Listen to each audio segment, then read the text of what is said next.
अतुलितबलधामं स्वर्णशैलाभदेहम्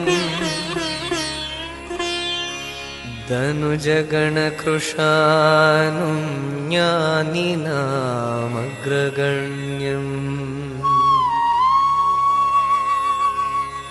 सकलगुणनिधानं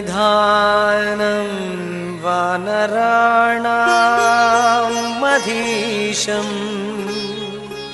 रघुपतिप्रियभक्तम्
రామకార్యము నెరవేర్చినటువంటి దూత హనుమంతుడు. రాముని యొక్క పట్టాభిషేక సమయం నందు ఈ హనుమంతుడికి ఏమి ఇవ్వాలి, అందరికీ అన్ని బహుమతులంతా పంచాడు. కానీ హనుమంతుడి దగ్గరికి వచ్చేటప్పటికే రాముని దగ్గర ఇచ్చేకి ఏ వస్తువు లేదు. అప్పుడు చెప్పాడు సభ లోపల, రఘుపతి కార్యం వీడేచిన కపిరాజశిఖామణి ఇతడయ్యా, అరములు పురికొని జగముల వెలసిన హన్మద్గురుడు ఇతడయ్యా, పరిపరి లంకాపురమున జొచ్చిన పురవరశౌజుండితడయ్యా.